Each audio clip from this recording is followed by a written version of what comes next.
Yes. Right. Yeah. Mark. Hey. Um, so I guess I was appointed chair. I'm supposed to start this, right? Yeah. I just want to please, if you need to, if I'm doing wrong or walking through, this is my first time chairing a committee, so I'll be stumbling a lot along the way. Just feel free to let me know. I don't really, feedback is always welcome. Yeah, so thanks for all being here. Yes, this is, we haven't had a student success committee in a few years. I was, talking with a few of the educational leaders and stuff and board members, and part of the goal, as I envision it, well, also this first meeting is also I want to hear from all of you about what you think, what kind of goals you want to also achieve. So what I'm going to say here is kind of preliminary and just kind of just the kind of preliminary vision of what we're doing. I guess ultimately, part of the role of the role of the committee is to, and probably not very often because this is probably like the culminating work, is to oversee policy if there's any new policy that we can recommend to the board. In terms of like if there's things that need to be changed or removed even or added to help your work. Because one of the things is that I see us as a team. You all are the educational leaders, the experts in this, and so part of us is to help work with and figure out what we can do to help achieve our goals, which I think we're all pretty in alignment. So that's kind of like the big overarching picture of what I see this committee doing. The next part is also part of it is also just to monitor the progress, right? Where I see oversight, monitor to make sure that we are meeting our metrics, how we can figure out if we're meeting our metrics, and also if what we're doing is being effective or not. Now I know that things like this are maybe multi-year things, so we may not be able to figure everything out, and that's totally fine. But I think the big picture of this idea, the oversight and monitoring, is that if there's work to be done in the future because of things that we've uncovered this year, we can start getting ready for that and set us up for success next school year, for example. One thing is, for example, and hopefully we don't have to ever come to this, but like one thing, for example, is like if we having issues with boundaries, right? Or school populations that need to be revisited, something like that. Maybe we need to set up. Again, this is not something, I'm just throwing something like random out there. This is not what I see. Hopefully, is not an issue. And yeah, and so that's kind of where we're at. And then I also want to hear from hopefully all of you to see if there's anything you want to add. So I guess this kind of start from our pre-meeting session. We came up with some ideas. And let me know what things that you want or think you want to add or even remove. So a couple ideas that we had are sorry, I'm looking at the wrong.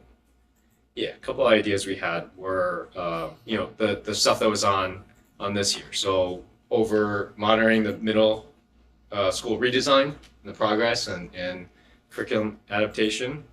One big thing that we might want to visit also graduation requirements for high school.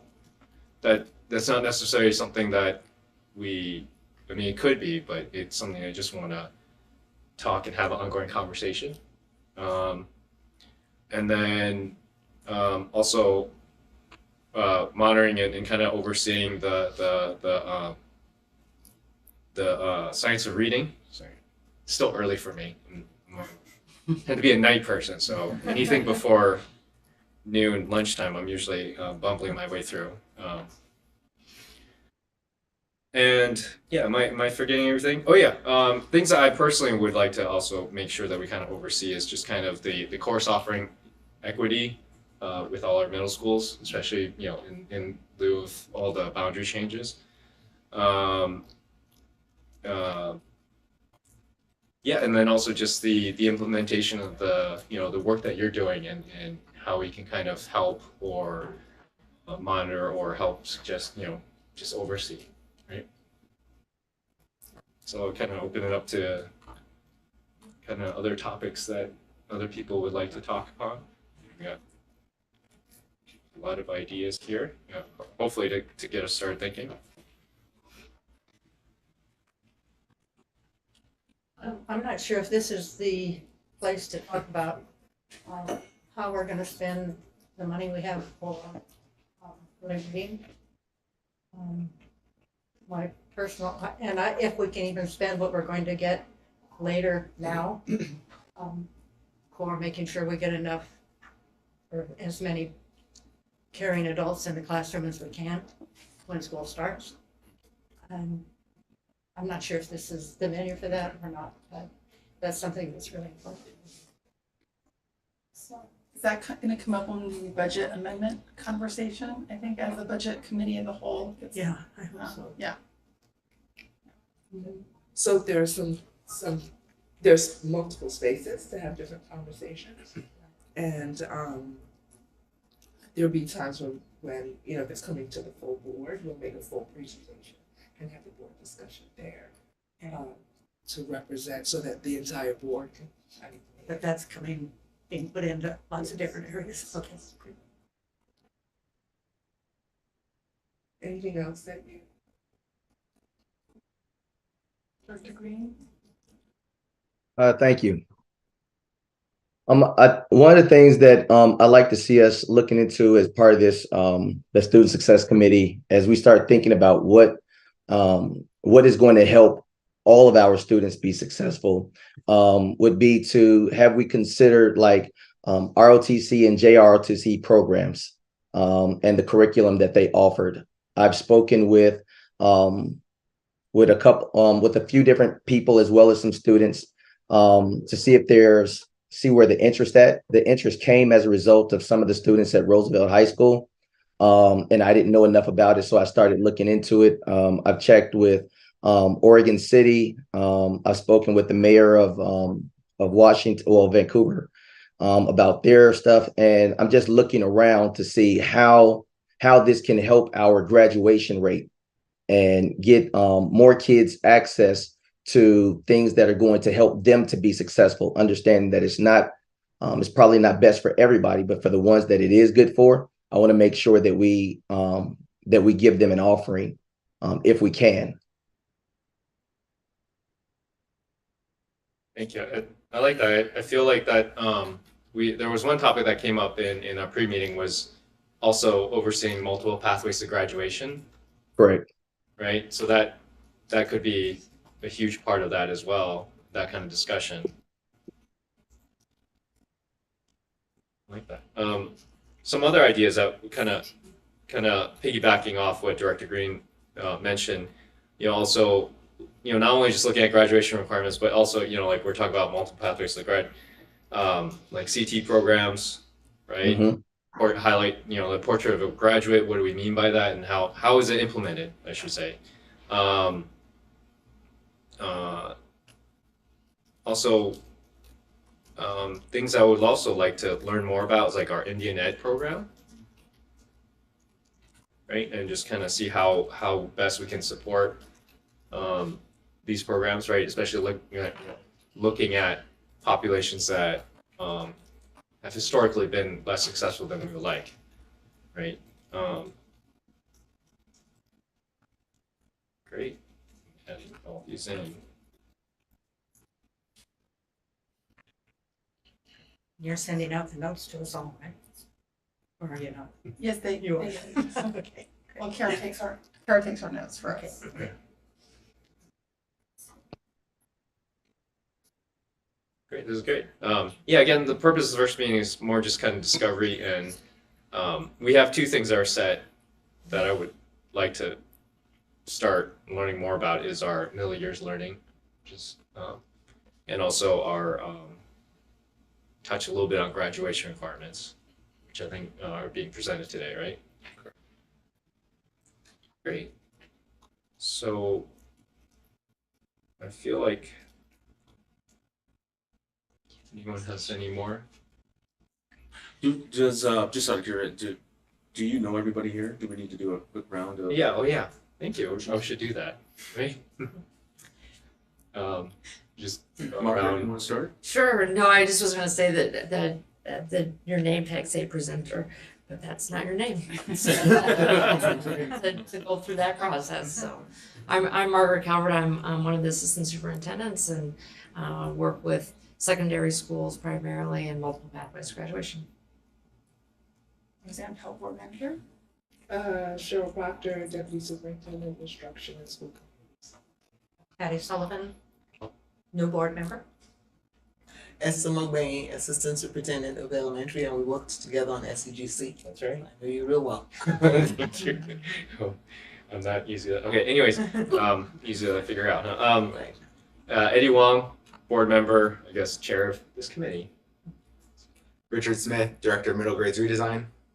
Good morning. I'm Joanna Tobin, Senior Director of Middle Grades, Core Academics, and Redesign. Felix Christie, Senior Director of High School Core Academics. John Franco, Chief of Schools. Jay Viano, Chief of Student Support Services. Herman Green, board member. Right. Bradshaw, Executive Assistant. And then there's Mr. Proctor. Terry Proctor, Communications Department. Great. Right. So what I have so far, just kind of jumping back into it, is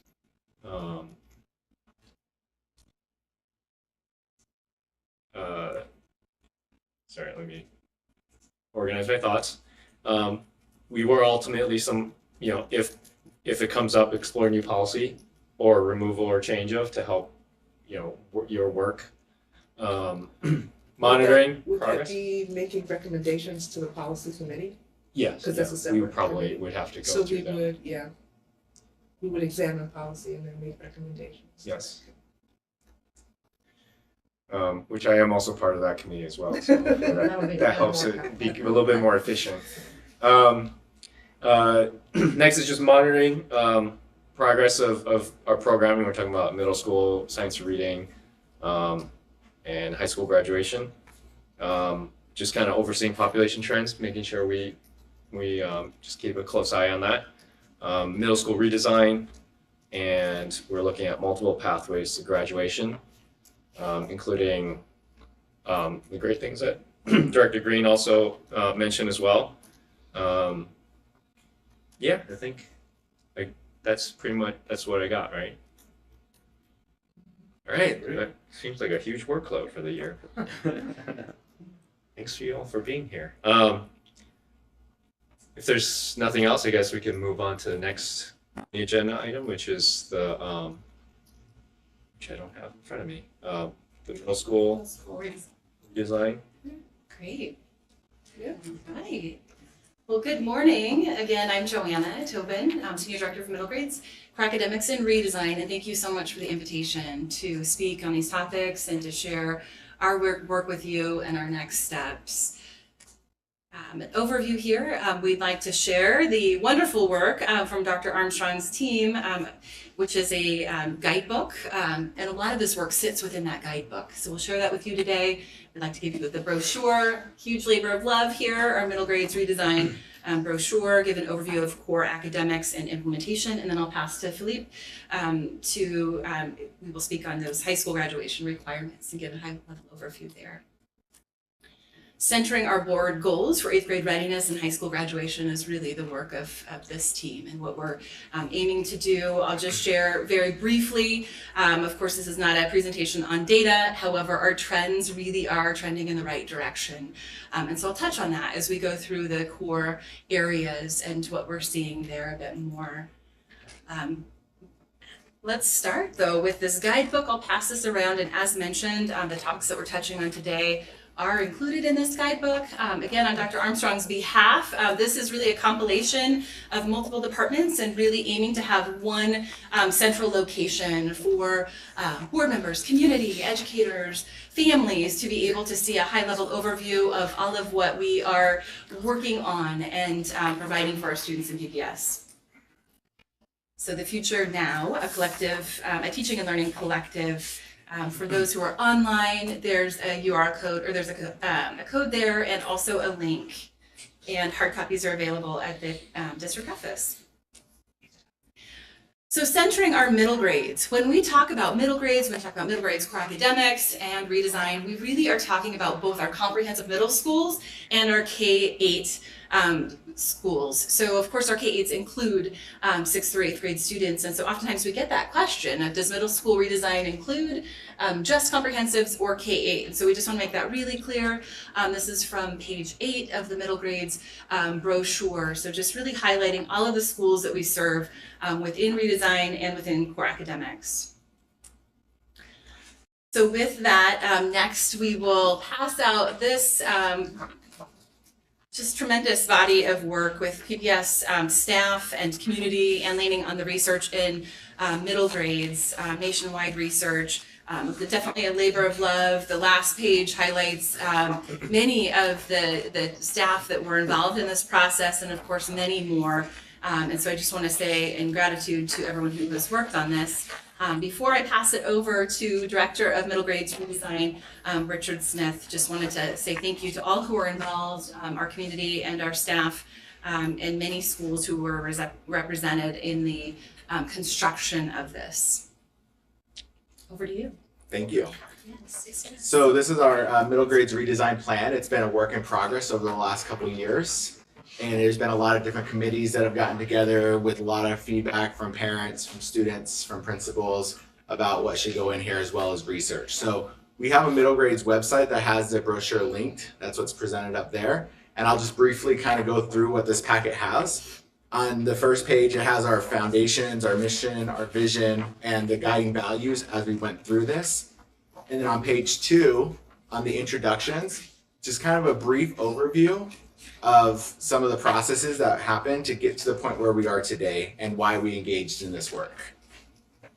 Page 3 goes through the timeline of what's happened with middle grades redesign over the last few years and how we got to where we are today in August of 2023.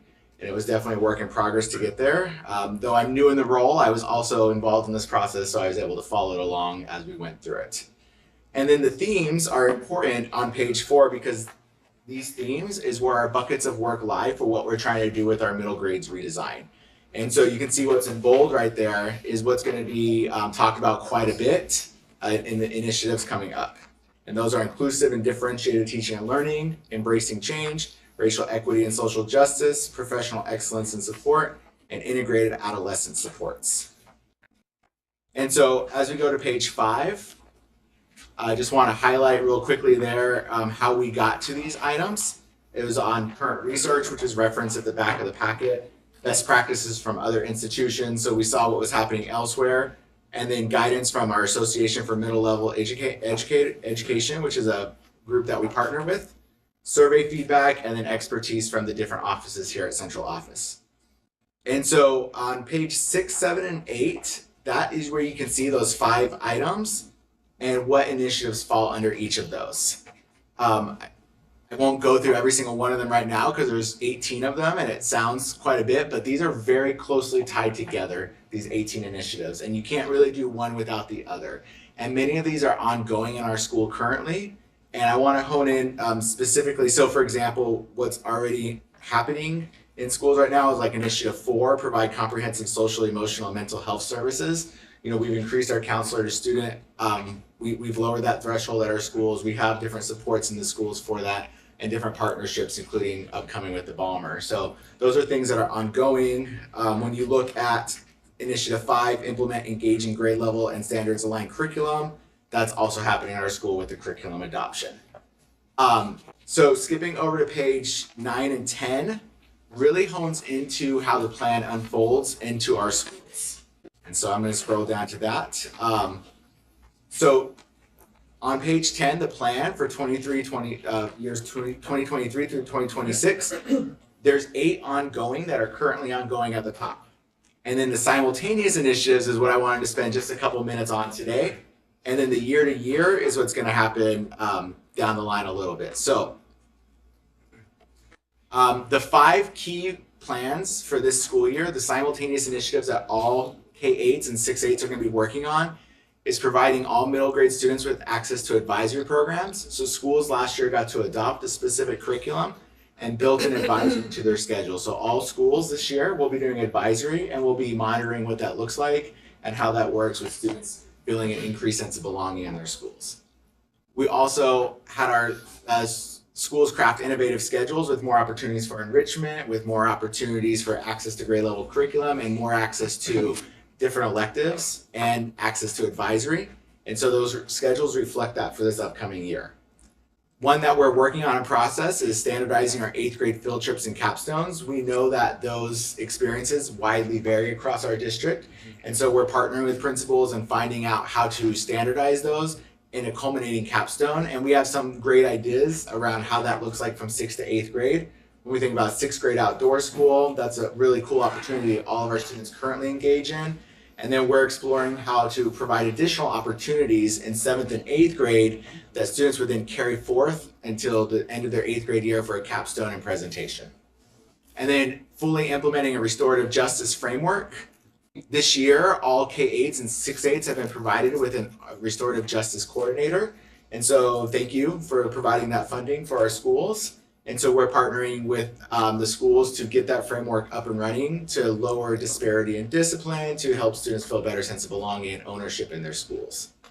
And then finally, implementing interdisciplinary 8th grade success teams. This is going to be where we help that transition from 8th to 9th grade with all of our students to be able to build that bridge. We have pretty good bridges from 5th to 6th, but 8th to 9th, we're seeing that we're losing some kiddos there, so we want to build that bridge deeper in.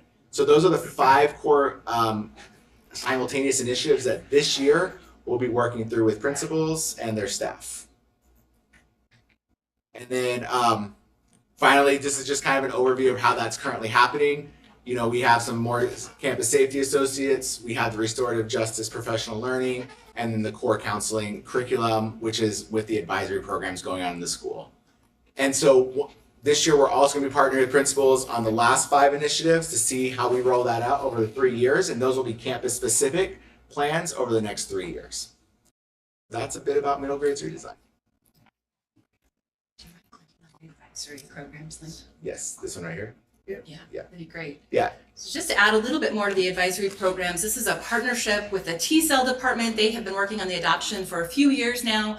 And so we really gave, as Richard said, we gave school leaders that opportunity to engage with the community around selection of 1 or 2, 2 different options, Wayfinder, and we do it for the culture. And so this is also really touching on, as Richard said, all of these initiatives are really interdependent and rely upon one another.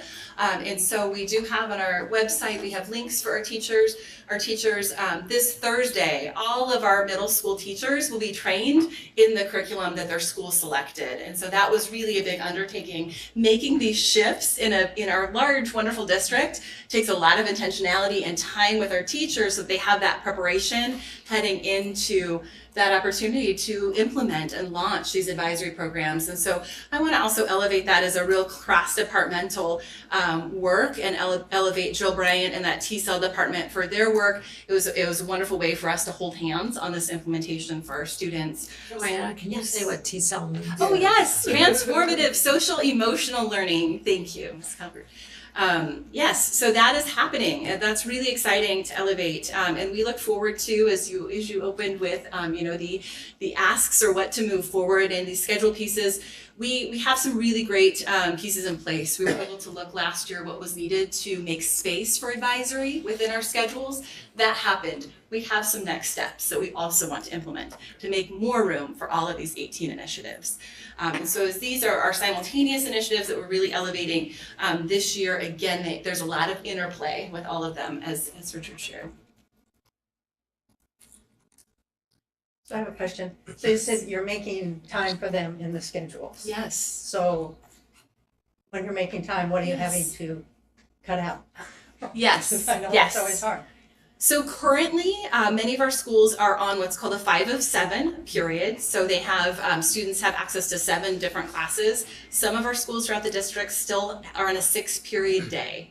So there are differences, and in here on page, we can put you to page 12, that gives a little bit more of an overview of that.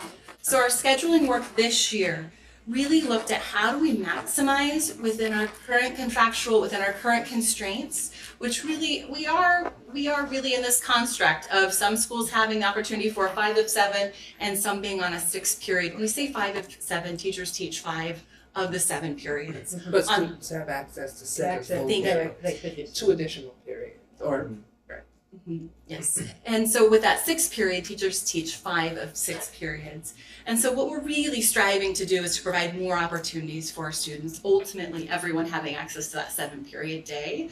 We also have a hybrid. 2 of our schools have the hybrid in place already, so that being George Middle School and Ockley Green have some variation of a hybrid schedule, which what that means is the periods aren't identical on every single day, and so they have a longer period within the week for their advisory. That's been in place for some time and has been working well for them. Some of our schools did already have advisory programs in place prior to this year, but they weren't standardized with that social emotional learning that the district's providing. And it was usually like once a week?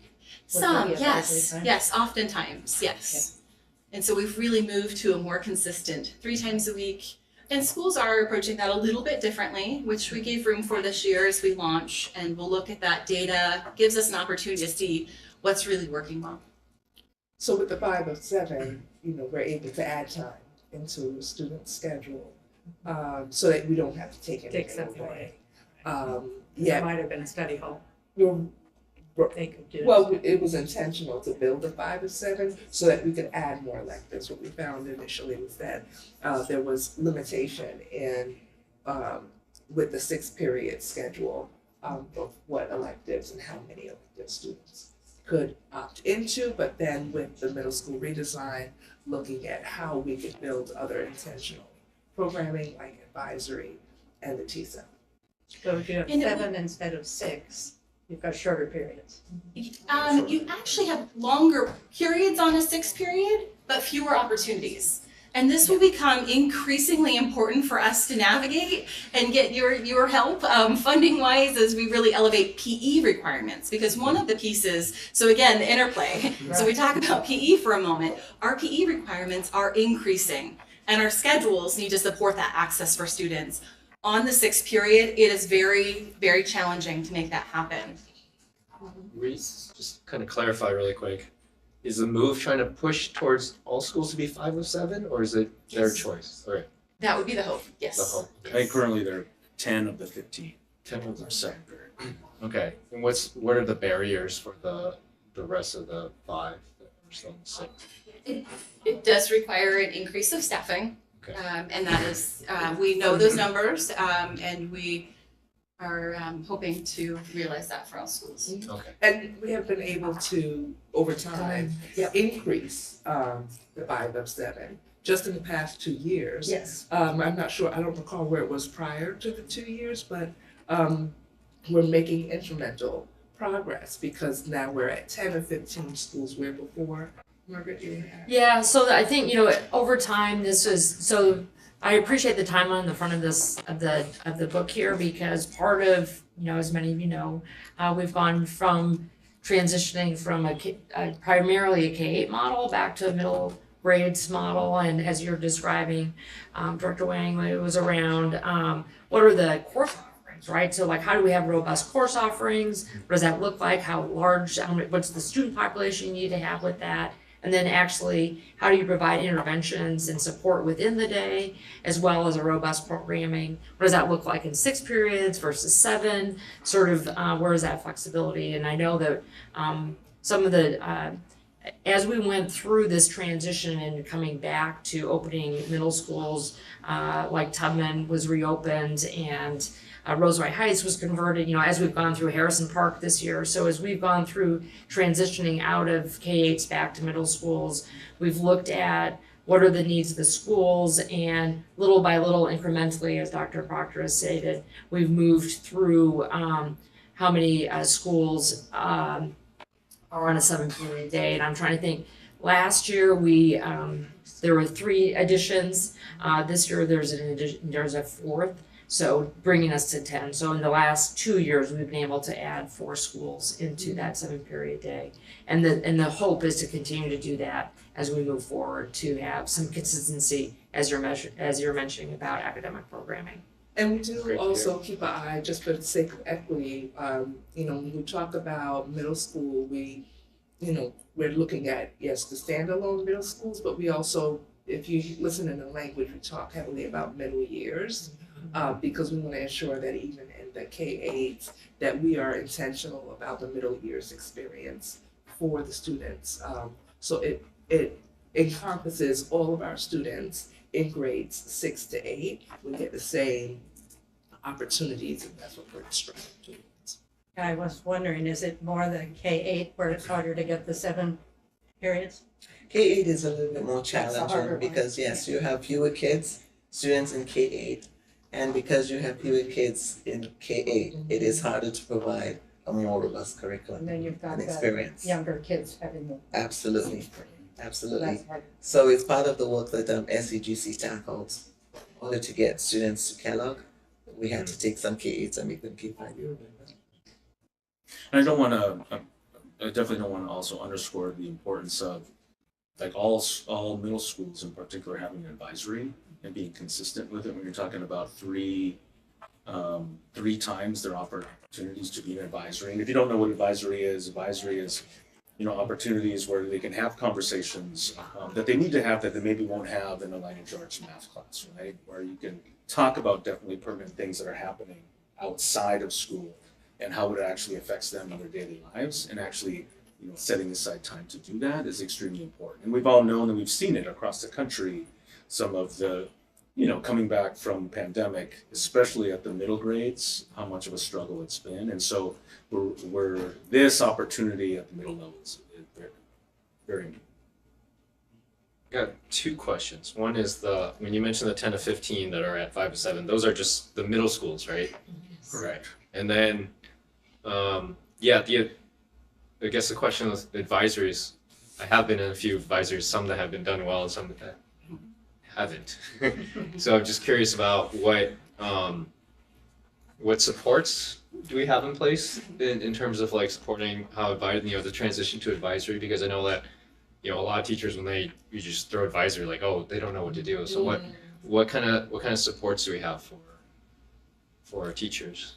I think the biggest piece to elevate right now is the shared learning experience. So carving out that half-day time coming up this Thursday, and then we have some ongoing professional development throughout the year. We're in a learning pit with this. It's going to be a shift. Yeah. Approximately 66% of our schools had some form of advisory, and yet did not have a standardized curriculum in their hands. And so, trade-offs, I think that, that access to this curriculum that has very strategic professional development with it will be a big support for our teachers. And I also don't want to be naive to the fact that it is a big shift, right? Yeah. So we will be in that learning and growing pit, as we know, and listening to what our schools need. Some schools are leaning into it with a little bit of a softer start the first week or so and just growing into that, pacing off of their staff needs. Our principals are very in tune to what their teachers are needing right now. Mm-hmm. We also provided, go ahead, Richard. I was gonna say we've added in a person at each school lead that'll get 8 hours of extended time to be able to help lead that work at each of the schools. Very cool. Very smart. Yeah. Do we have any feedback in terms of from students, from teachers, from the principals about how advisory is going in these implementations? I'll start and then maybe you can stick. I guess in general 507 as well, but I'm just curious. Having spoken with the K-8 and middle grades principals, they expressed that they're excited to get up and running. They want to see how it goes. They've invited us in to come walk with them and to evaluate how it's going, but they're excited about the curriculum. They think that it's they had a chance last year to review it and adopt it. And so overall, the general tone from building leaders is that they're really, they're always a little bit nervous, of course, to roll something new out, but they're also really excited to have a standardized curriculum of one of these 2 across their schools. I think that, so there were a number of schools that have piloted, there are 2 different sort of entry points, I would say. Some schools developed their own sort of curriculum and kind of went through that process. Like Hosford is an example of a school that really had developed it over a number of years. And then there are other schools that went through the the pilot process. So Beaumont's another example of a school that went through a pilot process, and thinking about when we talk about some really critical things around identity, community, connection, people, those are things that have surfaced from schools about and how students interact with each other and with peers, and also sort of one of those community agreements has been probably the things that I've heard most about what people see as positive. I think in concert with some of the work that we're doing around restorative practices, like this is a space also where students can practice, and there will be entry points for people to go in and do some school-wide lessons to sort of set the tenor as well. I was curious, in the advisory groups, will it be a mix of ages, like 6, 7, 8 together? Yeah, actually, in our design for this year, it is embedded within a class period. So looking at how we can pull this off does need to be connected to a class period for the teacher taking attendance. Some classes may end up with a co-teaching situation. The majority will be one teacher within a class period. So maybe many of our schools are doing a first period. Also, some are doing a midday opposite of lunch. So either that third period, fourth period. But as far as the grades, would Single be grade. all 8th graders together? Correct, Not unless it's a course that happens to have a few off level. Okay. I've seen it happen with different age groups. Yes. Which is kind of nice. It can be, and these are the Yeah. things we've really grappled with within the redesign. Absolutely, there were some lively conversations around that. It's kind of like a homeroom model almost. There's some. For many of our K-8s, that's how they're building.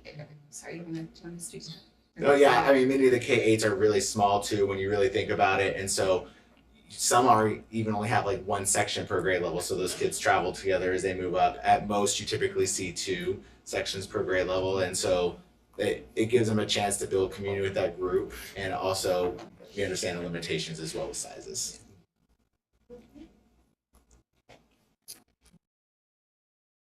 Sorry, one more question. You mentioned about increasing PE, Yes. hopefully with the 5-7. Where's our efforts on that right now? We curious. made a proposal Oh, for sorry. the. Oh yes, Well, go ahead. finish. Go ahead, Director Green. And then I'll go ahead. My question actually goes back to what we were just talking about prior to, as far as like we say we have 10 or 15. I'm looking to find out what is the budgetary impact to get all schools there, to all 15 schools, because I'm sure the reason that we're at 10 or 15 has something to do with money. And so if we said we wanted to do it in all 15 schools, have we investigated what that budgetary impact would look like, to find out even if it's feasible or what sacrifices would need to be made, or is it best to just leave it how it sits? But what's the number? The team has investigated over the course of years. I'm going to turn it over to Margaret Calvert, who may not be able to pull a number out of her wonderful brain, but will give us what we've seen as trend, as need. Yeah, so I think there is an additional FTE requirement, Director Green, and I think that is 5 FTE. what's that? It would be 5 FTE. It is. I think that I would like to come back with a more definitive number, but the biggest thing is that there's an actual staffing implication, and I think we have some analysis that we've done, and I'm happy to bring back the details of how to get to the all 15 to that level. Happy to do that. So it would look like a range of FTE, maybe somewhere between 5 and 10, 5 and 10 possibly. And then the average cost of one FTE is it 150? Like 120, I think. 150, I was gonna say 20,000. 120, 120 approximately. at least 120. And so giving you those rough numbers is just to let you know that we have thought about it. We do have an idea of what it would be, and if we're gonna present something, we want to take a little time to crunch the numbers better, so we can give you a definitive dollar amount. Okay, I would love that. And then my thought, just to follow up with that, based on the numbers you just said, would this be additional FTE, meaning that staff that we don't already have, or would this be giving somebody else a new job or something like that? It would be additional FTE staff we don't have. Okay, yet. that's what I was looking for. Right, that's what I'm looking for. We need new bodies. Yes. So, and then to piggyback on the PE question, we did make a proposal. We initiated some of our early budget conversations of how we were gonna spend down the additional dollars that we received from state funding, and we did make a proposal to the board. Part of the proposal was to add FTE for PE so that we could increase and be better in compliance with PE. And with that, that breakdown is going to be coming forward for the board's full consideration. Okay. I do want to add that the two go hand in hand, right? So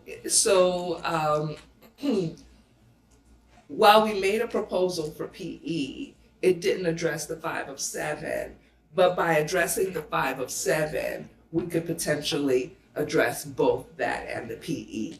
And I don't know if anyone wants to elaborate on what I'm trying to put out there. Yeah, sure. I think just to add to that, our goal, so it is really happening. PE requirements are increasing for 6-8. ODE, we've had a really long runway and it multiplied a couple of times. I remember clear back in 2026 as a middle school principal, this was happening, and now it's here. So we really are making headway to arrive at 3/4 of PE for all of our middle grades by the 2025-26 school year. And ODE has made it very clear that we have to make that happen. There are no more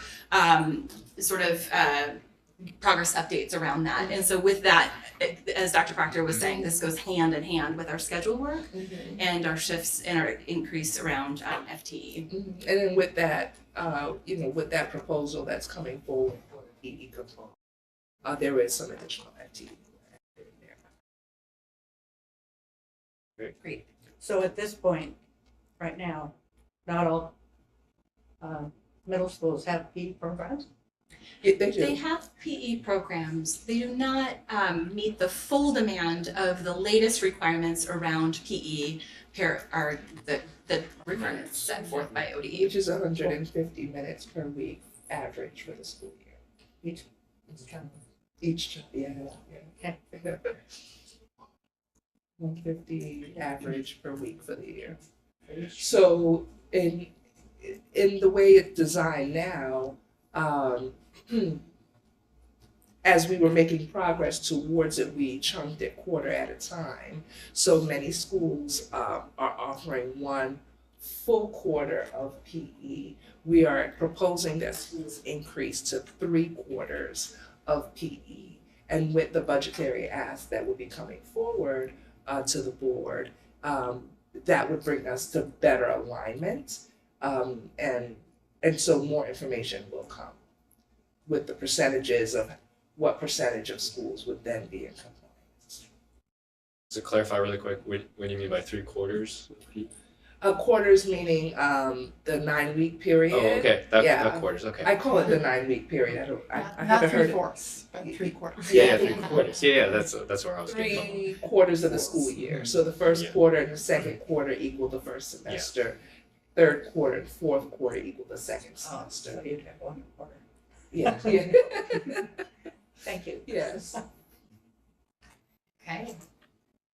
We want to pick up where we left off for Yes. the interest of time. to Yeah. kind of Yeah. plow through. Shall I just fly through Yeah, these let's core go academic slides here real quick? So grounding in our vision and our purpose around middle grades core academics, again, of course, serving students in our comprehensive middle schools and our K-8s. So to talk about math, we are now heading into our second year of our adoption, which is mid-school math. This rated very high on Ed Reports. It really is hands-on engaging, real-world math for 6th through 8th. And also we've embarked upon deep learning and reflection within our K-12 math system for how we meet middle grades learners situated within there our trend data right now, again, we're seeing some really positive results from our math and wanting to stay the course. Also noting that we do have a conversation around our accelerated or some other opportunities within our system currently, really looking at how we ensure that our students have great access to our grade level standards aligned math, and that we still maintain pathways to more rigorous math courses as well. So there'll be more to come on that in the future. Over to science, we're now in our third year of implementation of the Science Education for Public Education Program, or CPUP as we refer to it. Again, this is also really hands-on. When you walk into many of our science classes, you'll see students getting in there and doing experiments and really making meaning in partners or in small groups. It was really designed in alignment with the three-dimensional areas for those next generation science standards. That's really the foundation for our science currently. And this PowerPoint is in board book if you want to follow along. Yep, go ahead. I'm really excited to share about our developments for social science for middle grades. This past year, K-12 worked really hard on the adoption process. And it's challenging. The standards currently, we're in an off cycle. So the ODE will be presenting new standards by 2026. And so the texts out there currently just did not beautifully align, but we found a really great pathway forward. Our AIR committee for 6-8 had been working really, it just was a great representation of our PPS teachers. We currently had an edition of TCI, History Alive. Our AIR committee landed on a recommendation for TCI, and we were able to find a way to do a bridge until we reach those new standards to have our teachers access the latest editions for TCI, History Alive, for the teacher editions, the student editions. And we also really are excited about this new curriculum, Black History 365. That curriculum we are calling not a supplemental, we're calling it a complementary program, because it really goes really hand in hand with our 7th and 8th grade standards. The standards within Black History 365 do not touch as much on 6th grade, and so we did not order the text for 6th grade, we did for 7th and 8th. And so that's being rolled out currently and was a part of the teacher professional development in June and August. English Language Arts, this is our 2nd year of an adoption. We partner with 912 as well on this.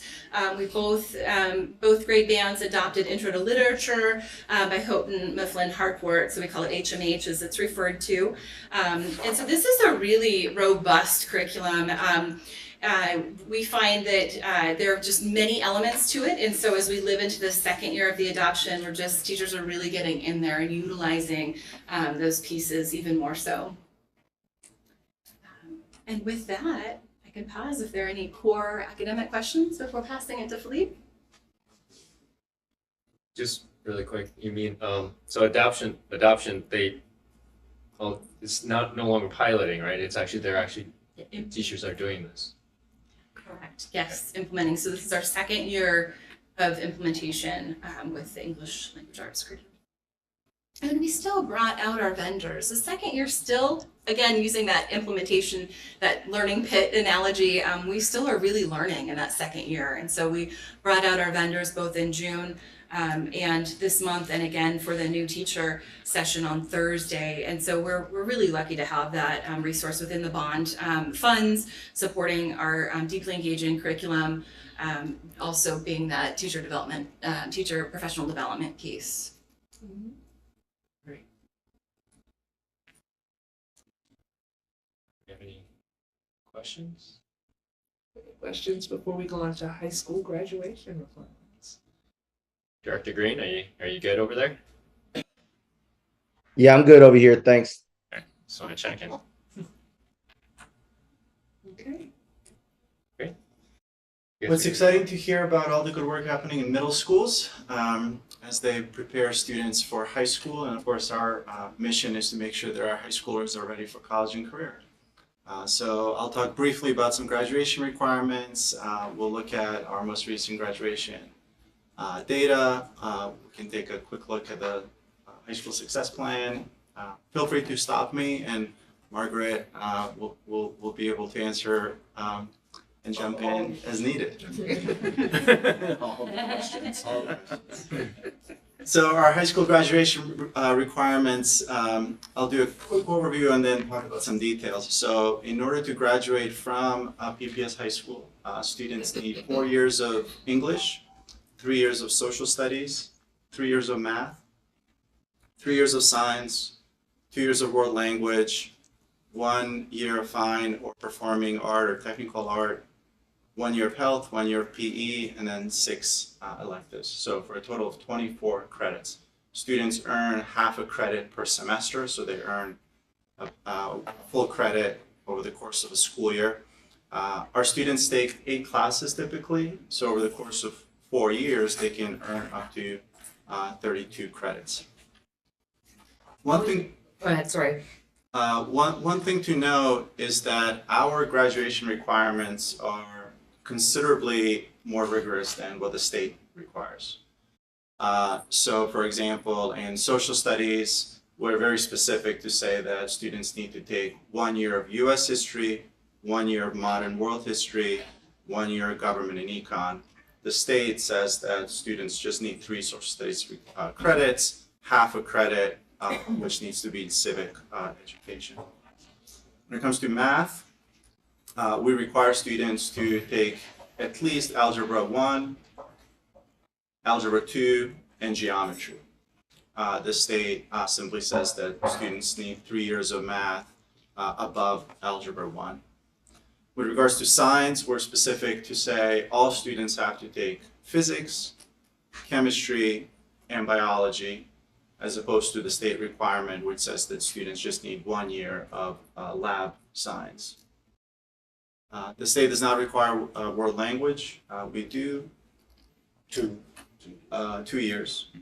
And I think that's it as far as the differences. And the 2 years of world language coincide with the OUS system. In order to get into the OUS system, you need the 2 years. So Coincide with what? The Oregon University system, so the UNO, Oregon State, Eastern Oregon, and so they require a minimum 2 years. So it makes sense, right? That Yeah. So if we look at the next slide, when we look at how our graduation rates compare to the state, it's exciting to see that we're performing considerably better than the state, and I think that's especially impressive considering that our requirements are more rigorous. If we look at the next slide, we want to understand the big picture. We also want to understand how our different student populations performing. On the left-hand side, you can see the 4-year cohort graduation rate. So that is the percent of students who started in 9th grade who graduated 4 years later. And then on the right, you can see the 5th or the 5-year cohort completion rate. So that's percent of students who also graduated after the additional year. We were excited to be outperforming the state. We're definitely concerned that not all of our students are performing as well as they could. We're seeing some modest gains over the last 3 years, with the exception of our Latino students who we're not seeing those gains. Let's skip the next slide and then just look at the high school success plan. So Can we, Sure. sorry, can we go back 2 slides just real quick? Thanks.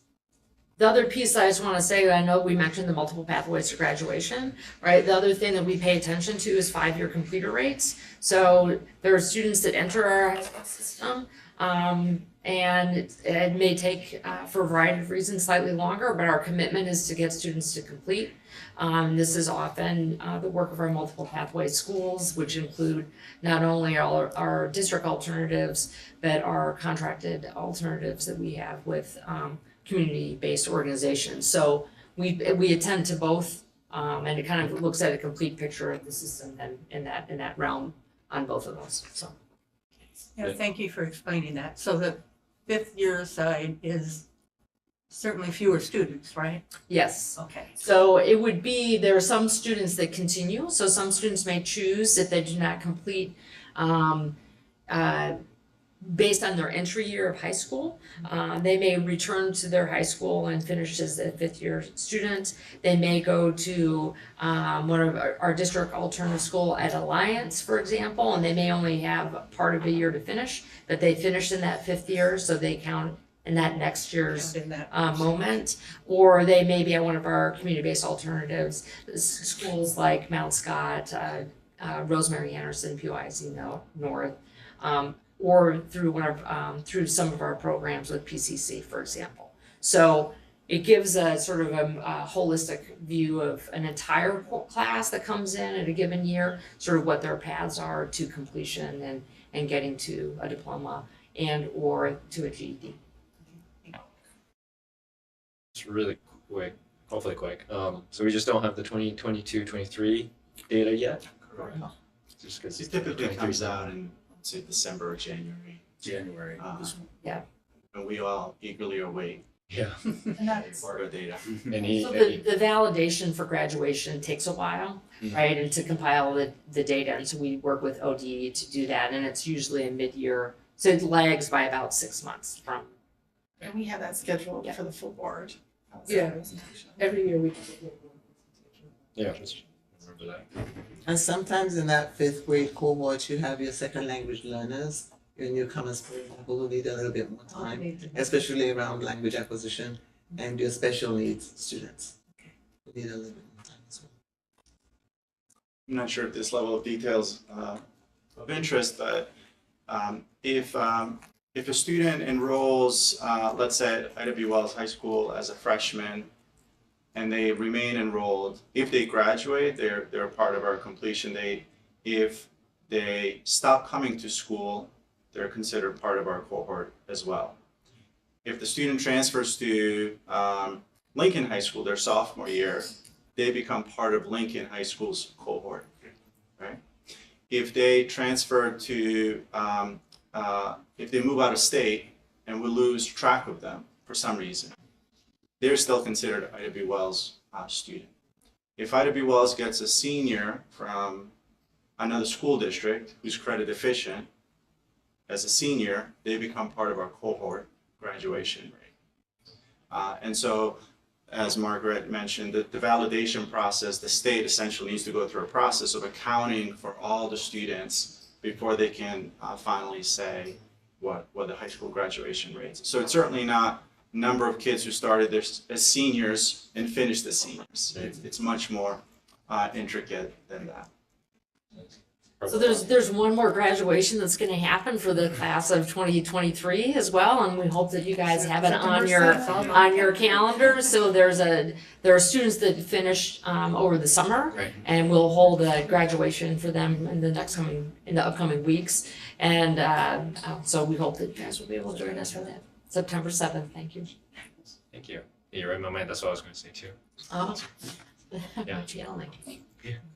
All right. So very briefly, PPS High Schools, the principals and district leaders came together to create a plan for what are the things that all of our high schools are working towards in order to ensure college and career readiness. And so there are three kind of main buckets of work. One is around improving instruction and aligning assessment. This very much aligns with our district instructional priorities. We're also engaging students through relationships and then focusing on preparing students for post-secondary success. So there are some specific actions under each of those. And then on the next slide, you can see some of the goals that we have for as far as outcomes are concerned with regards to post-secondary readiness, graduation, and student engagement. So this is a summary document, if you will. Did you go over 2 slides prior? I think, did we touch on the previous? Yeah, there. Sure. So we in the board goals, The formal board goals are focused on graduation, but we also report on college readiness, which is measured in a variety of ways. So it is 3 advanced coursework, 3 courses, so it could be 3 classes of either advanced placement or an international baccalaureate course or dual credit. Completion of the CTE pathway, the seal of biliteracy. There's a number of ways into that. So there, we also track and share with the board's progress towards what we see as post-secondary readiness. The goal, you can see the goal overall, the board goal was set, and for some of our we're approaching it for all of our students, and there are areas that we need some specific focus. But the post-secondary readiness is that we look at both graduation and post-secondary readiness, and post-secondary readiness just has additional requirements. Really looking at advanced coursework, which when you look at the high school success plan, there's a whole piece around, are we doing CTE, hands-on work? Are we looking at preparing students to make a transition to either work, technical, or to directly to college? And this gets presented at about the same time to the overall board as when we do graduation rates. So similar dated timing. Thank you. Yeah, thank you.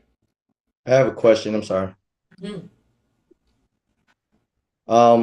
Looking at just thinking about our graduation requirements, and I love that we're acknowledging that our requirements are more rigorous than that of the state, and I'm grateful that that we're exceeding that number. My question comes to I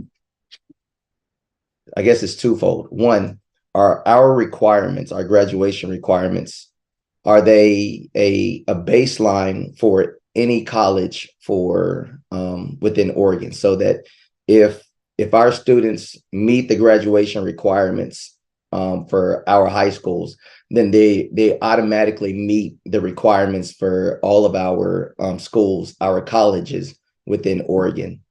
And then the second part that I would ask, well, I guess I'll pause on that one, because I feel like if that's the case, then I'm struggling, because just this past year, some of the students that graduated, and I had a dad tell me, and I wanted to bring him back in so that I could have him speak to somebody else so that we could hear it.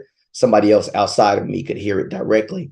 But I had a dad tell me that although he was glad that his son was walking across the stage, he was sad that his son was walking across the stage and wasn't reading at a high school level, but yet he graduated. And I don't even understand how that's possible, because in my mind, we failed that student if we let them walk across the stage and they're not reading at the right level. So, Director Green, our graduation requirements are aligned with what's called the Oregon University System requirements. So we follow what are the entrance requirements for the public colleges and universities in Oregon, and we make sure that our graduation requirements align with those. So that's the easy answer. The harder question is the one that is your second question.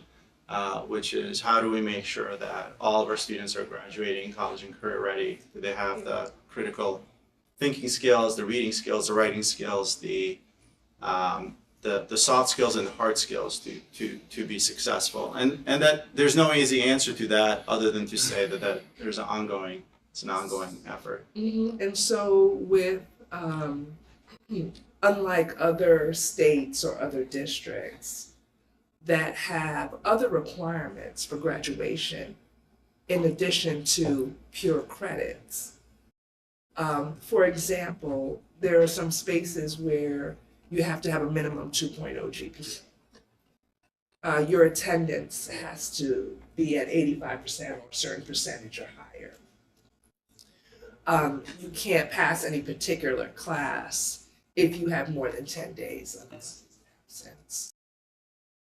So unfortunately, students, and please, help me if I'm wrong, students in Oregon can graduate on credits with a 1.0 or a lower GPA, with a 1.0 GPA, which we know is not satisfactory to get into any college or university, anywhere really in the country.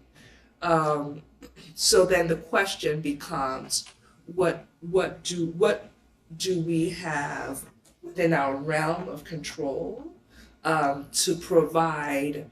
We're providing the rigor, we're providing the curriculum, but how do we provide a standard so that we are encouraging more students to perform at higher levels than the bare minimum.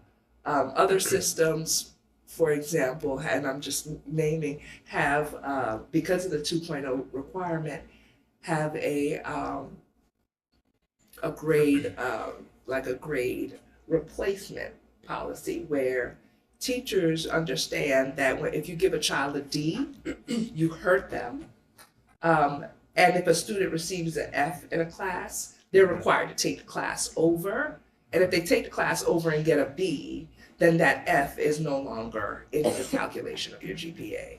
And so different systems have different requirements. Unfortunately, we don't have that here in Oregon. And so it's set up such that students, it's possible for them to graduate high school with a low GPA. And I think, part of the focus of, that our instructional priorities, which, is really providing the through line from, general policy right into the classroom around what does it mean to have grade level standardized instruction? What does that mean to have students engaged in rigorous content and across all content areas? And how are we really staying focused on that as part of the work we're doing? And I think that the question of how are we really looking at the skills and the readiness for students, I think is a robust conversation. It's nuanced and also we can talk about what are some of the indicators beyond what we see and how we're gathering that information. But is that a question too? Yeah. Yes, thank you.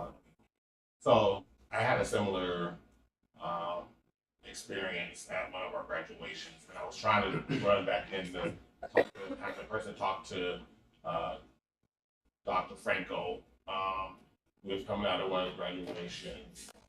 So this was a lady, and she, when I knew her from the past, and we were talking, and I was congratulating her about her kid graduating, and she stopped me. She was like, "Well, she can barely read." And I was really trying to get back in so she can talk to you. Because I'm just trying to figure out, to understand how that happens. You're talking about over 12 years of failure. 12 years of somewhere where it didn't get checked, assessed, corrected at some point. And so I had that same experience nearly this year. The other question I had was, well, when I hear, well, we can graduate, I understand our graduation doesn't mean proficiency. I get that. But I don't understand how we are using the rigors for college. I think you said the college university system. Yeah.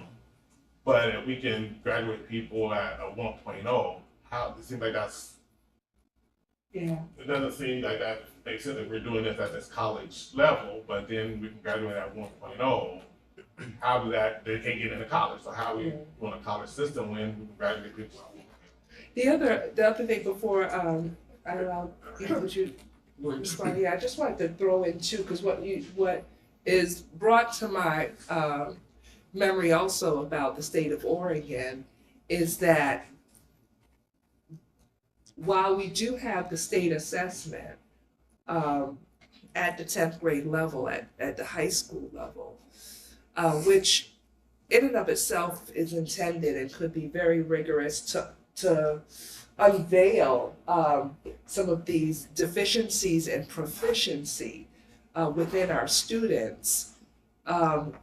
Unlike other districts, states, such, it's not a part of the high school plan. So, and we have a opt-out process where many students don't have to take the state assessment. That would really answer the question for each and every student regarding how are they translating their learning and how are they able to demonstrate proficiency in English and mathematics, at minimum science and basic. We used to have, this was before pandemic, we used to have an essential skills requirement. And so kids could meet the essential skills requirement through a number of things. SBAC or OSAS was one. How they scored on the SAT or the ACT was another. And if they couldn't meet there, then they could put together a work sample portfolio, which was, and so they had to meet one of those pieces in order to graduate.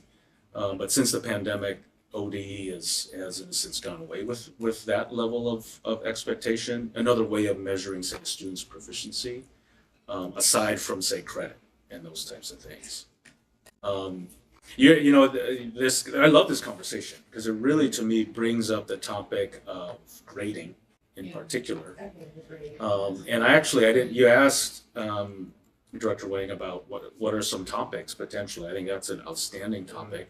One of the things too you think about too is, and I think Dr. Proctor mentioned it. I've seen scales where it's an A, B, C. There's no D's. Nobody gives D's. And like I said, if a student is not proficient, then what are those opportunities then to get them up to that level, right, across the board? But that's that's a big conversation, which I would really love to have. Yeah, I think that's here to see if we can make add back some of those proficiency requirements that you talked about, and then look at that, and then go ahead. Well, I'll just add in this conversation, it's about 1 out of every 5 students in Portland Public Schools is a student that experiences disability. So every piece of data that we've shown you thus far has included, and I'm not saying that the students or the families that you talk to, those students experience that. I mean, I don't have any idea. That I just think as part of our conversation through this year, it would be helpful for us to learn a little bit more about special education, the work that we do for special education, and how we serve and support students that experience disability in Portland. Not that there are less rigorous standards, not that all the things that we've talked about aren't also present for those students. And some students experience disability, which means that they may engage in rigorous curriculum with accommodation, move through our system, and their reading still may be impacted when they graduate, but that doesn't mean they're not college and career ready. So there just is, as we're having an opportunity to have a conversation about these things, I think it's a huge part of our district that I would like to bring for your attention. Yeah, Glad they brought that up. Yeah, special education is super important, especially as, Jay is really doing that transformative work for our district and to try to address some inequities in that space as well. So that definitely is a topic that we can probably tackle for a while. And their English language learners There as was well. And I do apologize, but as I mentioned. Oh yeah, no worries. Yeah, good luck. I'm looking forward to future conversations. Yeah, thank you.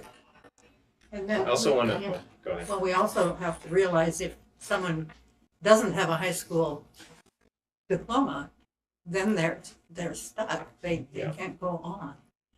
And so I don't think we expect everybody to be college ready. Correct. Even though we kind of say that, but I don't think we expect that. Yeah. And also, I mean, I have a grandchild who plenty capable, but just plain lazy. So, did manage to graduate with the help of a lot of teachers. And now she's going on. Now that she's older, she's gonna do more, but, yeah. I don't Also think we wanna- can really expect people to be college level. Yeah, I think you brought up a huge issue as well. I mean, if we increase the graduation standards, are we also eliminating certain other pathways? Right. Right? So, I mean, this is a heavy topic. I also want to address kind of Director Green and also Director Hollins, you mentioned, as someone who has taught high school, I would say, those kids you're talking about, they're probably really smart, because one of the things that I want to mention too is that a lot of the reading issues come not in high school, it actually starts really early, like talking about elementary, middle school, because one of the things that we see in high school a lot is that kids who have struggled reading, especially in elementary school, have developed strategies to get by without having to be able to read. So that, I mean, they're smart in that way, and then they figure out how to get by, and so they can still get through high school without figuring out without actually learning how to read. They fake it, whatever, but they figure out how to get through. And I think that gets the bigger issue that you mentioned earlier about how we're talking about grading assessment, how effectual that is in terms of catching. And I think that raises another question in terms of like, do we want to talk about also what kind of systems do we have in place that we can catch these kids that are not reading appropriately, and what kind of remedial systems that we can, I mean, I know that we do have some, but like in terms of how we increase their effectiveness or even catch more students, something where, like we're talking about SPED and disabilities, that's a huge one. Identifying, for example, dyslexia even earlier than we, I think we are, from what I remember, we're making some good progress on that. Things like that. And so, I mean, that goes beyond, I think, high school graduation, which is what I want to point out, catching them early. Yeah. And the other factors that could be discussed with high school graduation requirements as well is proficiency. We sometimes think of proficiency as reading, math, and in the academics. But proficiency is also demonstrated when a student who's going through a CTE career pathway is able to not only take and pass the NOCTI exam, but also take and pass that industry credential. And how do we set up our students to have options, to graduate with a high school diploma where they could go to college if they choose, while at the same time graduating with an industry credential. That is something that I work, most of my schools that I supervised in Philly were CTE schools as well. And what does it look like if the child graduates with a triple whammy of also having some dual enrollment under their belt? So, when I think about the portrait of a graduate, it really is how do we set up our students so that they could graduate with as many options as possible that they may choose. Yeah. So there's a way of weaving in proficiency through a career as well, like you're saying. And just to back up what you said too, we set up in San Diego some of our high schools so the kids can actually graduate with a minimum entry qualification for any job. Like they could go into fire service, they could go into biomedical, they could go into nursing, but it was woven into their daily practice in the classroom. So we had people from the industry who actually taught those classes at CTE and gave them the certification. So yes, you're correct. Some of them ended up with multiple options, and some of them were able to go into industry right away. Very nice. I feel like I could talk about this. Oh, will. Let's talk about this all year. Enjoy Great. Yes. For the sake of time, unless anyone has any further things they want to talk about, I feel like this is a conversation I would love to have throughout this year. Also, if anybody has ideas for what they want to tackle and discuss, feel free to email, contact, call, whatever. We're in the process of exploring what implementing equitable grading practices would look like at the middle school and high school. And so if you're interested in having us report on what those plans look like, we have to come back. I want to say yes because that's where like my wheelhouse of interest is, but I don't want to speak for everyone else on the Board? Very interesting. I'm interested in that as well, Director. Great. So I think to go. Before we go, I do have one question I'd like to volley to you so that I can get direction as to how I could what I should expect moving forward as it pertains to the adding ROTC and JROTC to the multiple pathways for graduation. Who would be the best person within our district to look and see the viability of that? And is that something that I'm looking at, and I'm online, so I'm looking at Dr. Proctor, who does curriculum, and I know that she has experienced this in other states and school districts that she's worked with. So would that be something that? What would be the best path? Because I don't want to leave here with an expectation that someone is looking into this and going to bring me something back, and they're not. So if I could get a level of clarity around that, it would be greatly appreciated. Director Green, I'd be happy to work with my team at multiple pathways, high school, even in some middle school redesign elements to bring together a team so that we could bring some information together to see what has been done in the past, what can be done, what's possible.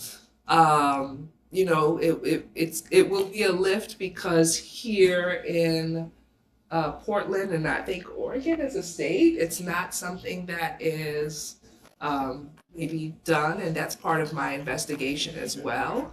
And I could also investigate in what it looks like with the team. And I see Philippe is taking notes, and I know he's very interested as well. So we'll put together a team, and we will be able to share what we have discovered, what's possible, how we could start planning forward if it's something that we have to engage community, teachers, and such, and the board, and all stakeholders into this discussion, but it is definitely something we could look into and bring back some information. And I can definitely tell you that Oregon's, it may be Portland, but it's not Oregon as a whole, because Oregon City has a very robust ROTC and JROTC program that's functioning within several of their high schools, at least 3 that I was able to research. Great. And I came from a district many years ago where it felt like every high school had a ROTC, JROTC program, and yeah, so it is definitely something that is it builds leadership in students. It gives them opportunities and options, a sense of discipline, and again, leadership it could be formulated through these areas as well. It'll also help to line up careers as well. Oh, yes. So there's a lot of career building within those programs. And again, I'm looking at not that this would be something that has to benefit every single student. I just know that there are some students that this could be a benefit for, the same way mechanical engineering is going to benefit some students, and nursing is going to benefit some students, and the trade work, when you start thinking about sheet metal workers, and you start thinking about the framers, the plumbers, the electricians, all those benefit some students. I'm trying to give as many of our students as possible a pathway to a career or an opportunity or something that would elevate them to a space where they feel that there's hope, and that they believe in themselves and what they're capable of doing and becoming. That's right. There's a misconception that just because a student goes through a JROTC program, that means they're automatically going into the military. And I have many of my students have gone to college and went on to have fine careers outside of the military. But those who wanted that option, it was an option for them as well. Thank you. Thank you. Do we have anyone sign up for public comment? Yeah. I guess if anyone has any further questions or comments, I think we can move to adjourn. Thank you. Thank you, everyone.